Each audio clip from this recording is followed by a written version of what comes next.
Okay. I'm just going to say what everyone is saying. The world is a lot right now. And if you've been sitting around waiting for things to calm down before you start building the life that you actually want, I say this with so much love. That day is not coming. Not because things can't get better, but because there will always be something. There has always been something. And the people who figure out how to live fully anyway, they're not lucky. They're not unaffected. They just stop outsourcing their stability to circumstances that they can't control. And they started building it from the inside out. So that's what today's show is about. So sit tight because this is the Better You Show.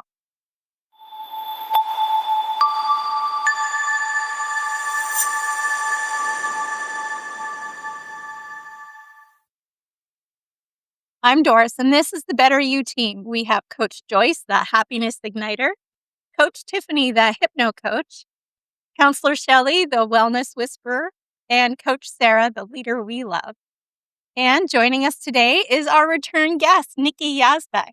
She's a licensed clinical social worker with nearly 30 years of experience sitting with people in their most tender, honest, and difficult moments and helping them find their way through. Coaches, are we ready to build something today? I think a lot of people watching have been living in a kind of holding. They're waiting for the news to settle, the economy to stabilize, the uncertainty to lift before they give themselves permission to fully invest in their own life. Maybe it's the kids going away. Maybe it's the job to settle down. Whatever it is, I get it. It makes sense on the surface. But coaches, here's what I want to explore today. What is actually happening inside a person who keeps outsourcing their sense of stability to things that are outside of themselves? What does it look and feel like when somebody stops doing that? Not toxic positivity, not pretending that the hard things aren't actually real, as they are, but genuinely building something inside themselves that the outside world can't shape. What's that? And how does someone actually start? I think it starts with identity and mindset. Because if you take two people and one is seeing the same scenario, same condition, the circumstances, they always think of negative or chaotic, and the other person would always find an opportunity. How is that so? Nothing has changed. It's the same environment. Even they come from a similar background, it's the mindset that they have. So it starts with that. I think that if we are literally giving away the authorship of our lives to external factors, then we're not living our lives. Maybe it's because we're afraid, but maybe we need to stop and think about, okay, maybe it doesn't feel safe out there. Let's look at what's happening in here. Are we safe inside?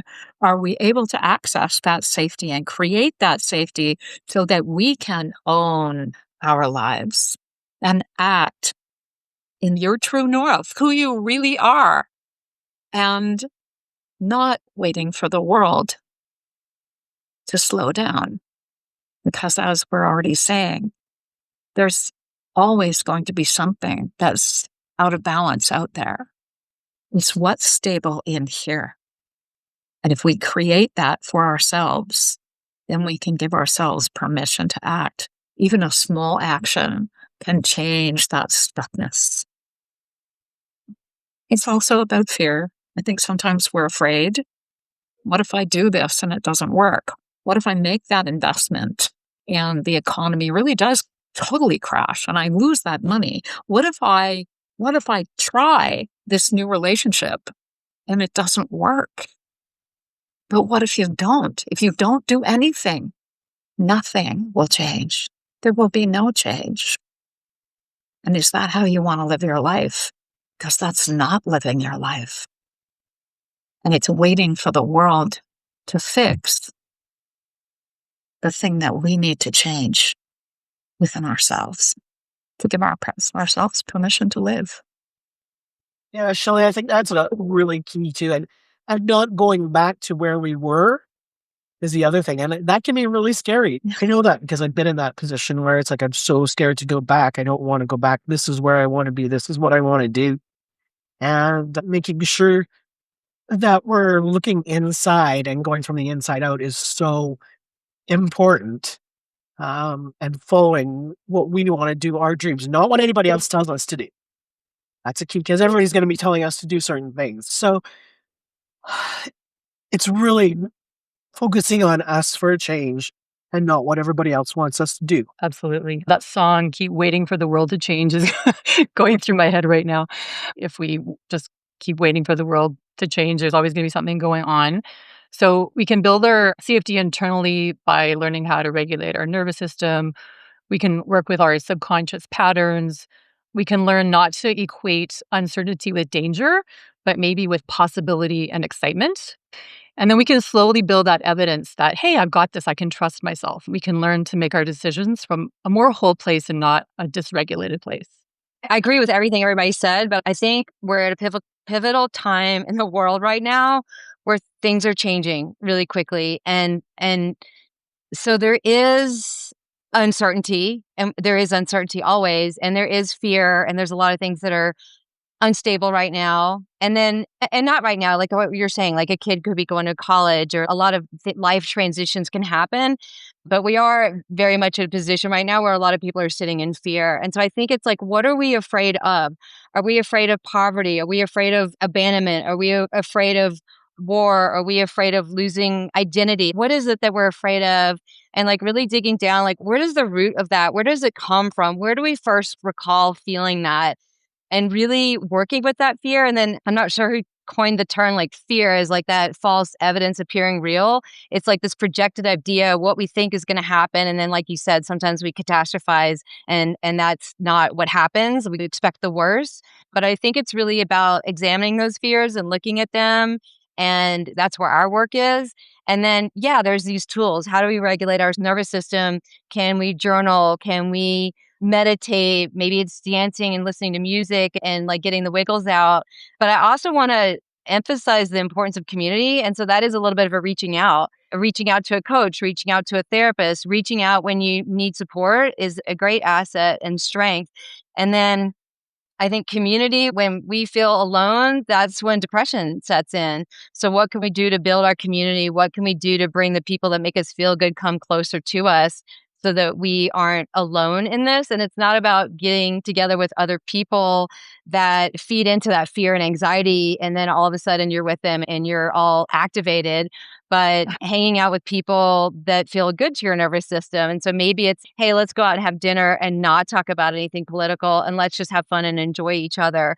And then I think we underestimate play in our life. And so when was the last time you went and did something crazy like, I don't know, axe throwing or murder mystery party or an escape room? Or when was the last time you got into nature and really stopped and literally smelled the flowers and connected with the outdoors? And I think that being outside and being in nature and getting our feet on the ground is one of the best things that we can do to regulate ourselves and our nervous system. And so try that when you're feeling like the world is falling apart and you're all alone, grab a friend and go for a hike and do something that feels really good and really regulating. For me and a lot of my clients, a large part of that happens when we're doing it in the moment, right? So if we stopped and, like you said, identified what makes us uncomfortable, what makes us fearful, and then what we're going to do about it if we're ever in that situation, and then having that plan on how we're going to deal with it when we're in the moment, it's a little less scary because we already know what we can do to calm our nervous system, what we can do to create that safety for ourselves. But if we don't already have that plan, it's so easy to just spiral on what do I do and how do I do this and how do I manage all of this feelings and things that are happening and coming up. And then I end up giving away the power and it gets exacerbated. Yeah. And Nikki, I love what you said about the community aspect of it, because I think a lot of people, like you're saying, there's a lot of stuff going on in the world right now. Some people really feel helpless and alone, that they can't do anything, but there are communities you can join. You can become an activist, a change agent, right? you can take that energy and put it towards something really productive to make it better, a better place. You know what? I just want to jump in and say that I'm very much, when Nikki, you mentioned misinformation, there's so much fear mongering, and we've become, as a society, so immersed in the social media atmosphere. That's intentional fear mongering, and it has an agenda. It has an agenda to make us afraid. They want people to be afraid. And so I love everything that's been said about getting out there, remembering to play, remembering to enjoy. And yeah, Tiffany, getting out there and joining a group, taking action. And so being in the present with real life, that counts for a lot. We know that we can't really control others, we can control ourselves. And when we talk about that, what does it really mean? It's the response. Like, how are you reacting to it or are you responding to it? So I always say take a moment and see what is aligning with you and what is your truth. And that's how we can definitely outreaching to the community and integrate yourself with the like-minded people or the therapist or coaches. They also help you to navigate your journey as well, because we are your blind spot. We can see what you can't see and we can guide you through. So how we can actually respond, how we can learn that and control ourselves rather than try to control the world. I'm going to lean into our therapists here. What do you think of exposure therapy, where you're building your resilience by exposing yourself in small amounts at first and scheduled time, and then until you gotten to a point where you can tolerate a little bit more, a little bit more? I think exposure therapy works when you're wanting to be exposed to something. So, say you get in a car accident and you're afraid of getting in the car, then maybe one step is just sitting in the car. And then the next step is sitting in the car and turning the engine on. That's where you have a goal and you want to go somewhere. But I don't think it's healthy to expose yourself to things that dysregulate you where you're not wanting to go. So, my example would be social media. Social media can dysregulate all of us. The news can dysregulate all of us. And so it's like finding out what is the right level of that where I'm not getting dysregulated. For me, it's like I listen to NPR in the morning, whatever, and I get a little dose of that and I know what's going on, but I'm not going down the rabbit hole and listening to news for hours and hours. And so for me to expose myself to more of that would be dysregulating. And so it's if you're doing exposure therapy to something that's healthy, I say go for it. And then as far as small moments many times a day, so maybe you practice meditation 5 minutes a day, and then maybe the next week you do 10 minutes a day or whatever. I think it's like setting small goals that are achievable and not saying I'm going to go and 3 times a week I'm going to sit down and meditate for an hour, because we don't want to be disappointed and then give up. Or maybe it's twice a week I'm going to go and I'm going to sit outside in nature, and then maybe the next week I'm going to take a walk in nature. And so it's, what are we exposing ourselves to? And at the end, is it healthy and good for us? All right. And that right there, that conversation is exactly why we do this. So if today's conversation got something moving in you, that's not an accident.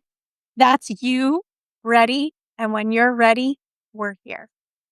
A conversation at Better You Coach is free, no strings, and at minimum, you'll leave with clarity and a next step that's actually yours. And before I let you go, Nikki, where's the best place for people to find out more about you? Oh, thank you. If people want to reach me, they can reach me on my website. It's NickyYyoga.com. So it's 3 Ys, NickyYyoga.com. I'm a therapist, so that's where a lot of those services land. And then I have a podcast called the Connected Community Podcast, Exploring Possibility. And that's on YouTube and all of the audio platforms. Excellent. Thank you so much. All the links are in the episode description to everywhere that you can reach all of us, as well as Nikki. And I want to thank our coaches and therapists that are here with us today, as well as you. Thank you for being here and showing up. Always remember that you matter. So please take care. See you next time. Oh, hey, Thanks for watching. Since you watched this video, we thought you might really like this video. Oh, and don't forget to subscribe right there for more great videos. Plus, tap that notification bell so that you don't miss any videos at all. Comment your thoughts below and see you next time.